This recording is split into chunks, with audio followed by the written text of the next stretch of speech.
नमस्कार, मी आपली सर्वांची आवडती मिसेस मानसी परेश देशमुख। आज मी तुम्हाला अक्षय तृतीयेनिमित्त दाखवते आंब्याच्या पुरणपोळ्या।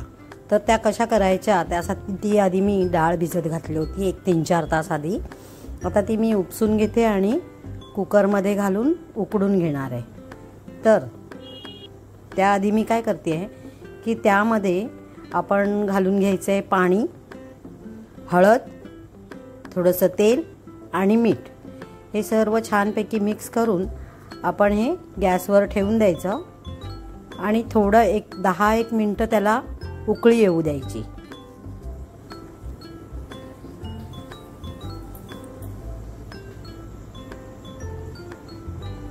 हे पहा, आता मी हे छान सर्व मिक्स करून घेतलं आहे। आपला दाणा मोडेल एवढा भिजवून झालेला होता। साधारण मी 4 तास डाळ भिजवली। इथे गॅसवर आपण डाळ ठेवली आहे शिजायला। तर ही शिजत असताना त्याच्यावर एक जो फेस येतो तो आपण काढून टाकायचा आहे, कारण की त्याने ॲसिडिटी होण्याची खूप शक्यता असते। तर 5-10 मिनिटांनी हे सर्व हा जो फेस आलेला असतो हा काढून टाकायचा आणि मग आपण कुकरचं झाकण लावून घ्यायचं, जेणेकरून आपली डाळ शिजायला मदत होईल। हे पहा, मी सर्व हे काढून घेतले। 1-2 वेळा जरा असं हलवून हा जो फेस येईल तो काढून टाकायचा।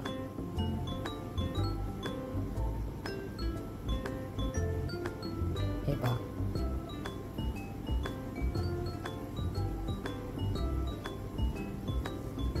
आता आपण कुकरचं झाकण बंद करून घ्यायचंय आणि 4 ते 5 शिट्या बस होतील।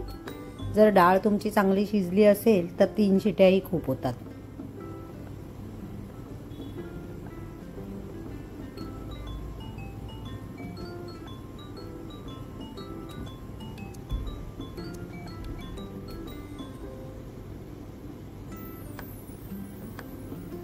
चला तर मग आता आपण झाकण लावून पुढच्या कामाला लागू। इथे मी आता ज्या पेल्याने डाळ मोजून घेतले त्याच पेल्याने कणिक घेणार आहे, गव्हाचं पीठ। आपण गव्हाच्या पिठाच्या करतोय पोळ्या। आणि ज्या याने आम्ही पीठ मोजून घेतले त्यानेच मी पुन्हा गूळ घेणार आहे मोजून।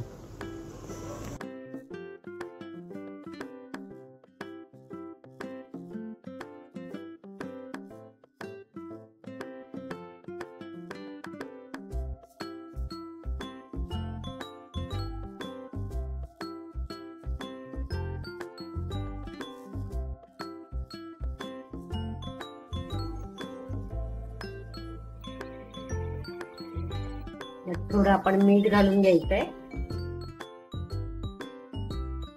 आणि थोडं तेल घालून घ्यायचंय। आता इथे मी कपमध्ये या पाण्यामध्ये थोडीशी हळद घालून घेते। जर तुम्हाला पिवळा रंग नको असेल, अगदी आवडत नसेल, नाही घातलं तरी चालेल, हे ऑप्शनल आहे। मला आवडतं म्हणून मी घालते।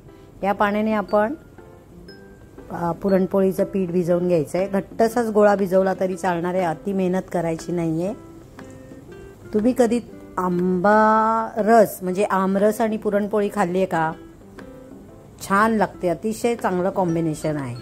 तर आपण आज आमरस पोळी न करता आपण डायरेक्ट आंबा घालून पोळ्या करूया, म्हणजे आपल्याला आमरस वेगळा करायची गरज नाहीये।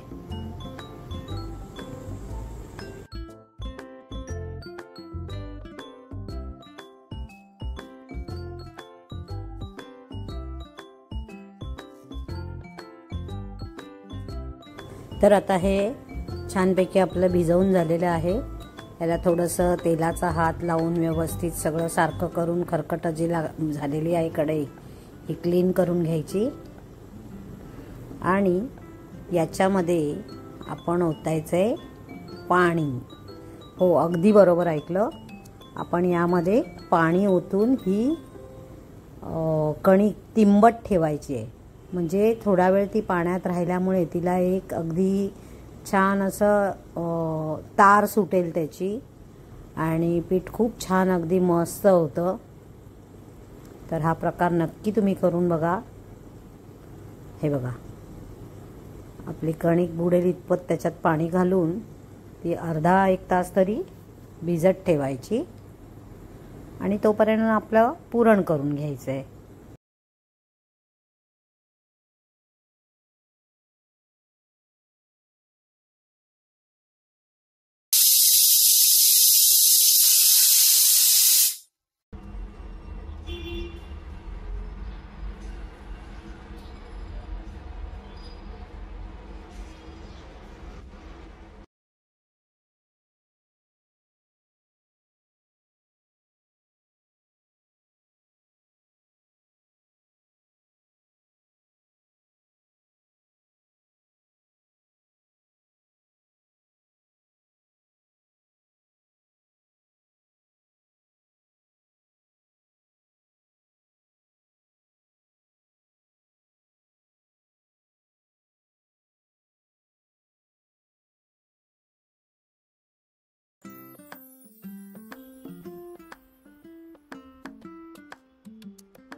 इथे बघू शकाल तुम्ही किती व्यवस्थित आमरस पडतोय.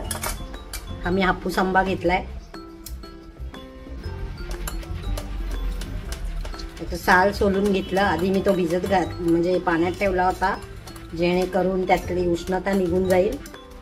आणि आता हा मी आपल्या पुरणाच्या चाळणीने गर काढून घेते. आपल्याला रेषे नको आहेत म्हणून मी या प्रकारे याचा रस काढते.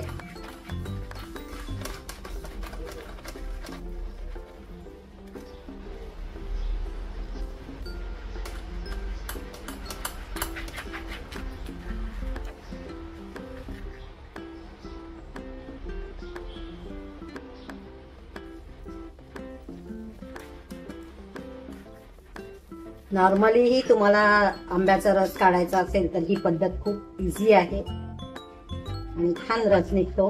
पिळत बसायची गरज नाही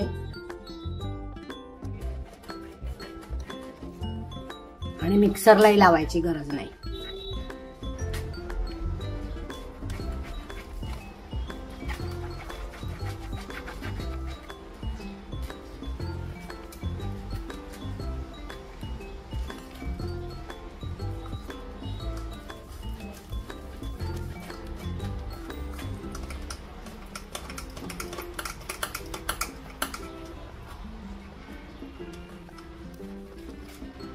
हे पहा किती व्यवस्थित निघालाय.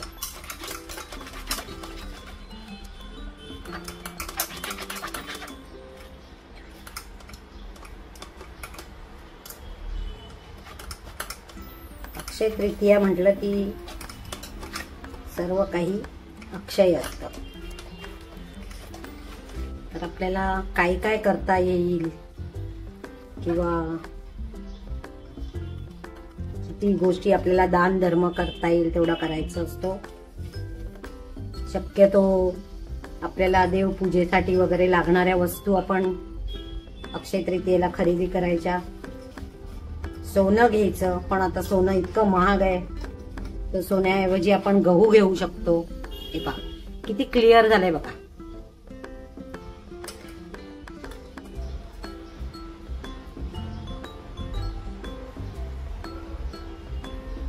हा एक आंब्याचा रस एवढा निघालेला आहे.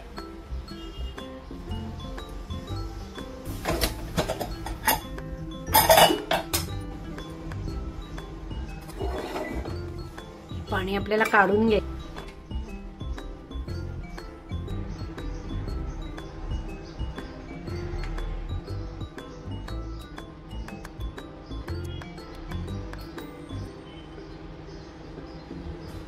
आता मी याच्यात गूळ घालून घेते. या ग्लासनीच मी डाळ घेतली होती.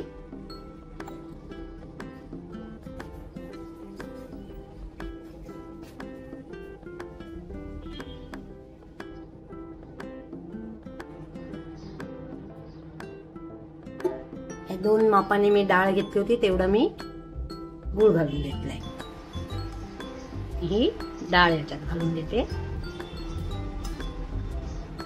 ही सगळी वरच्यावर आधी मोडून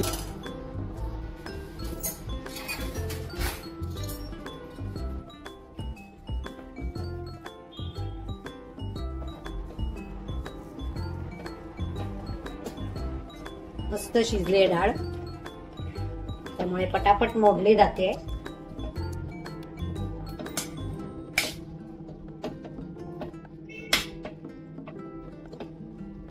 डाळ मोडल्याशिवाय बिलकुल गॅस पेटवायचा नाही, नाहीतर आपली डाळ ताठरते गुळामुळे आणि बारीक होत नाही.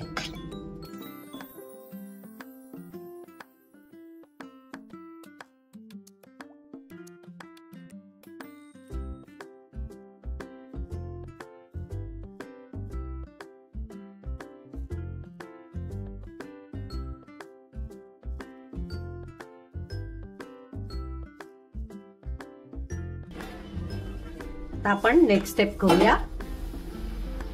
हे पाणी मी काढून घेते. आता ह्याचा जो चिकटपणा आहे ते जाईपर्यंत आपल्याला मळून घ्यायचं आहे.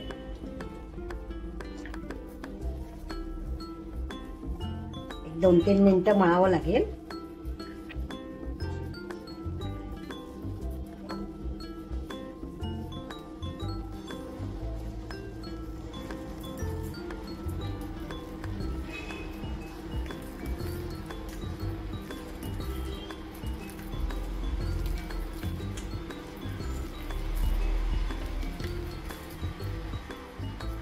पीठ जितकं भिजेल तितकं आपली पुरणपोळी छान होते.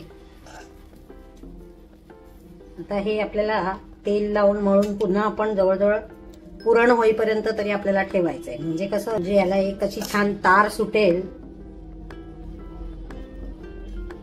आताच दिसते बघा, है ना. हे बघा, चिकटपणा जरा कमी झालाय आता. ह्याला चांगलं तेल घालून मळून घेऊया.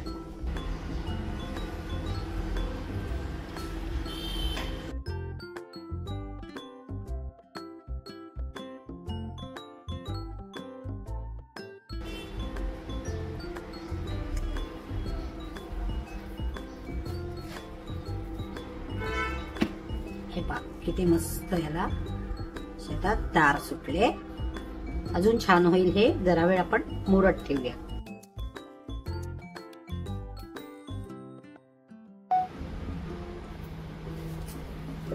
ही मी आमरसाची जी होती गाळणी ती तशीच ठेवलेली, कारण आंब्याचा कुठचाही एकही कण वाया जाऊ द्यायचा नव्हता मला. तर याच्यात आता मी पुरण घालून घेते.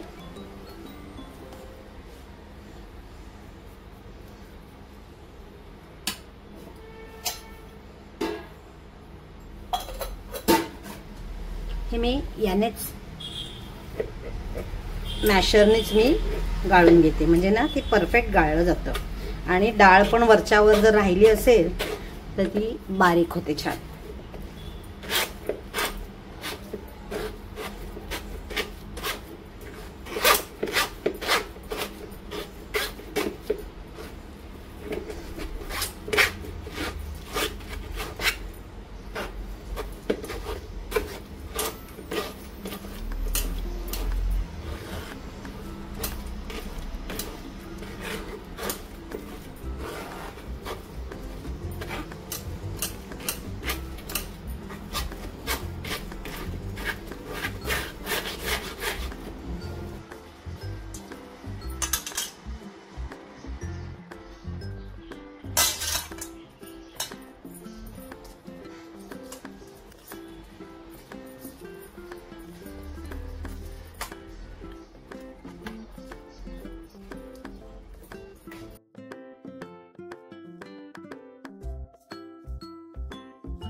इतक्या सुंदर खमंग आणि मँगोचा जो वास येतोय, वाव, खरंच छान अगदी वाटतंय.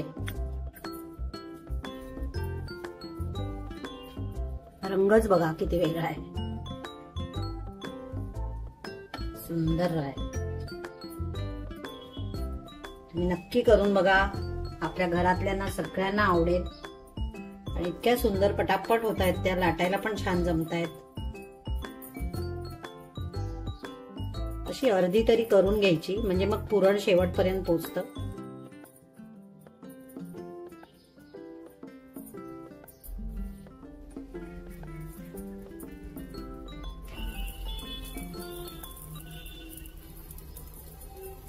हे मी साजूक तूप लावून घेते. शेवटच्या 2-3 मी तेलामध्ये करणार आहे, कारण काय, माझ्या आहोंना तूप अजिबात आवडत नाही आणि त्या तुपामुळे ते पुरणपोळी खायला मागत नाही, त्यांना फक्त तेलपोळी आवडते. पण याला मी तेल लावून त्यांना देणार आहे करून.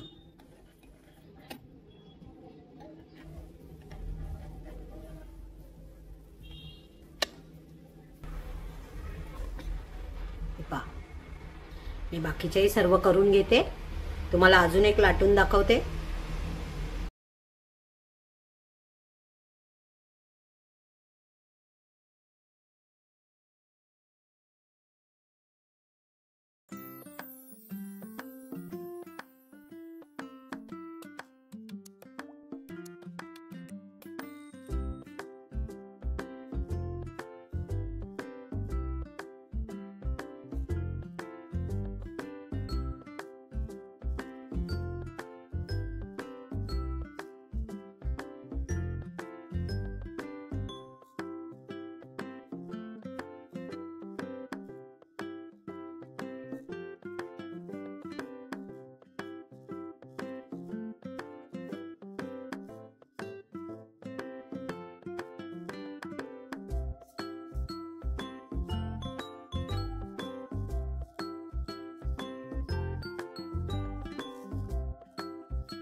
या पोळीसाठी मला माझा खानदानी पत्रा काढावा लागणार.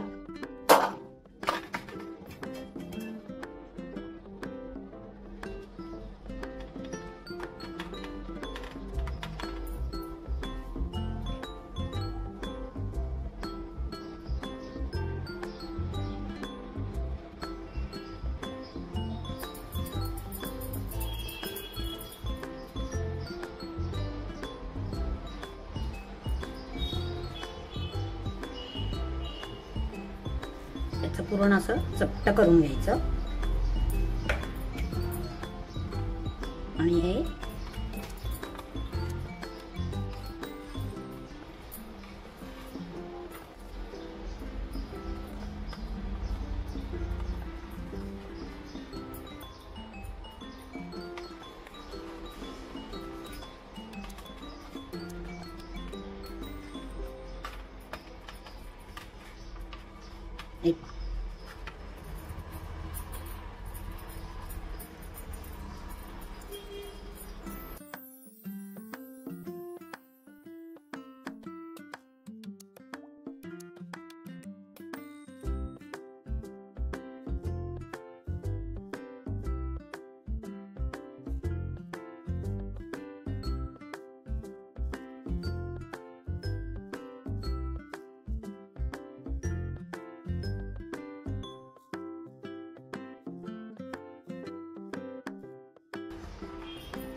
तेलपोळीचा एक फायदा असतो की आपल्याला ह्या कडा ज्या आहेत त्या अगदी व्यवस्थित काढता येतात, म्हणजे पुरण आपल्याला शेवटपर्यंत मिळतं. हे जे एक्सिस आहे हे काढता येतं.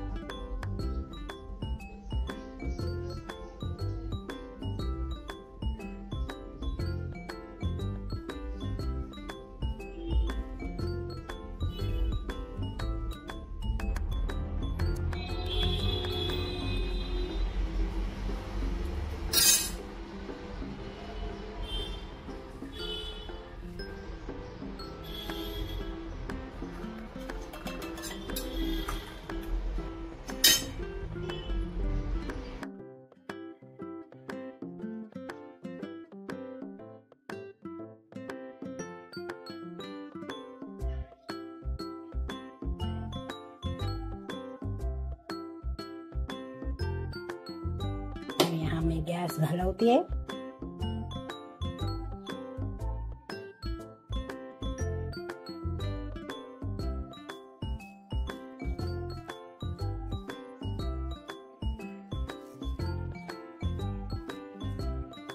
तर अशा या माझ्या पुरणपोळ्या रेडी झालेल्या आहेत.